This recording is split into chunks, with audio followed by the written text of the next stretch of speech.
नमस्कार, देशोन्नतीमध्ये मी साक्षी आपलं स्वागत करते। बघूया प्रदेशच्या आजच्या टॉप 10 बातम्या। पालकमंत्री नितेश राणे यांनी सिंधुदुर्ग जिल्ह्यातील अवैध धंदे विशेषतः कणकवली येथील मटका अड्ड्यावर स्वतः छापा टाकल्याने मोठी खळबळ उडाली आहे। पोलिसांच्या निष्क्रियतेमुळे संतप्त झालेल्या राणे यांनी थेट कारवाई करत अवैध धंद्याच्या साखळीचा पर्दाफाश केलाय। या घटनेने पोलिसांच्या भूमिकेवर प्रश्नचिन्ह निर्माण झाले असून त्यांना संरक्षण कोणाचे असा सवाल आता विचारला जातोय। मुंबई गोवा महामार्गाचे काम गेली 15 वर्षे रखडली आहे। अजूनही हे काम मार्गी लागण्याचे चिन्ह दिसत नाही। देशभरात महामार्गांचे जाळे विणणारे केंद्रीय भूपृष्ठ वाहतूक मंत्री नितीन गडकरी या महामार्गाचे काम मार्गी लावू शकलेले नाही। महामार्गाच्या कामाची संथ गतीकडे शासनाचे लक्ष वेधण्यासाठी पेणमधील युवकाने सत्याग्रह यात्रेला सुरुवात केली आहे। 200 किलोमीटरच अंतर चालत पार करून तो आला रत्नागिरीत दाखल झालाय। ऐन पोळा सणाच्या दिवशीच गडचिरोली जिल्ह्यातून एक दुःखद घटना समोर आली आहे। पोळा सणाच्या निमित्ताने सुट्ट्या घेऊन शाळेतून घरी आलेला 6 वर्षीय चिमुकला गावालगत असलेल्या नाल्यात वाहून गेल्याचा प्रकार भामरागड तालुक्यात उघडकीस आलाय। रिशान प्रकाश पुंगाटी असे मयत मुलाचे नाव आहे। देशाचे सरन्यायाधीश भूषण गवई यांनी देशातील जे महामार्ग खराब व खड्डे पडलेले आहेत त्याबाबत टोल आकारणी करता येणार नसल्याची राष्ट्रीय महामार्ग प्राधिकरणाची कानउघडणी केली आहे। यामुळे तातडीने कोल्हापूर ते पुणे व कोल्हापूर ते बेळगाव या महामार्गाची टोल आकारणी थांबावी अशी मागणी स्वाभिमानाचे नेते राजू शेट्टी यांनी मुख्यमंत्री देवेंद्र फडणवीस यांच्यासह राष्ट्रीय महामार्ग प्राधिकरण यांच्याकडे केली आहे। येत्या 2 दिवसात गणेशोत्सवासाठीची विशेष वाहतूक सुरू होणार आहे। प्रवाशांच्या स्वागतासाठी कोकण रेल्वे सज्ज झाली आहे।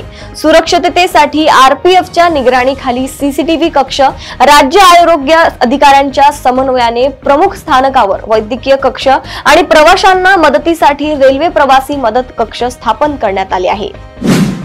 शालेय शिक्षण विभागातील शालार्थ आयडी घोटाळ्यात नागपूर विभागात दाखल करण्यात आलेल्या गुन्ह्यांची चौकशी करणाऱ्या विशेष तपास पथकाला म्हणजेच एसआयटीला आता राज्यभरातील गुन्ह्यांची चौकशी करण्याचे अधिकार देण्यात आले आहे। विशेष पोलीस महानिरीक्षक मनोज शर्मा यांनी या संबंधीचा आदेश काढला आहे। येरवड्यातील नगर रस्त्यावर गुरुवारी दुपारी रस्त्याच्या कडेला मानवी सांगडा दिसल्याची माहिती समोर येताच नागरिकांमध्ये भीतीचे वातावरण पसरले। काही काळ परिसरात गोंधळ उडाला। पोलिसांनी तातडीने घटनास्थळी धाव घेऊन तपास सुरू केला। मात्र तपासाआधी तो सांगडा खरा नसून प्लास्टर ऑफ पॅरिस पासून तयार केलेला कृत्रिम सांगडा असल्याचे उघड झाले। त्यामुळे परिसरातील भीतीचे वातावरण दूर झाले आणि नागरिकांसह पोलिसांना सुटकेचा निश्वास सोडला।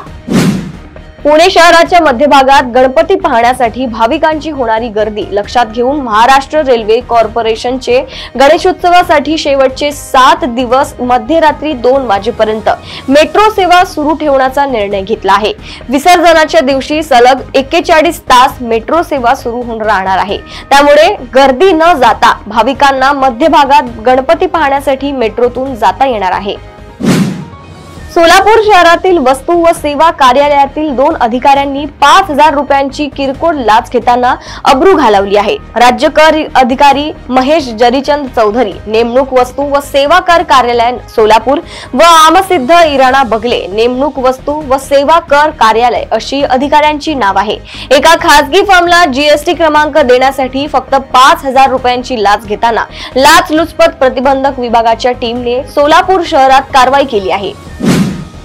राज्यातील सार्वजनिक गणेशोत्सव मंडळांना गणेशोत्सव काळात देखावे सादर करण्यासाठी शेवटच्या 5 दिवसात रात्री 12 वाजेपर्यंत ध्वनी निक्षेप वापरण्याची मुदत राहणार असल्याचे शिवसेना नेते व साताऱ्याचे पालकमंत्री शंभूराज देसाई यांनी सांगितले। याबाबत आपण मुख्यमंत्री देवेंद्र फडणवीस यांच्याशी चर्चा केली होती। या चर्चेनंतर हा निर्णय झाला असून याबाबतचे लेखी आदेश प्रशासनाला लवकरच मिळतील असे शंभूराजेंनी पत्रकार परिषदेत स्पष्ट केले।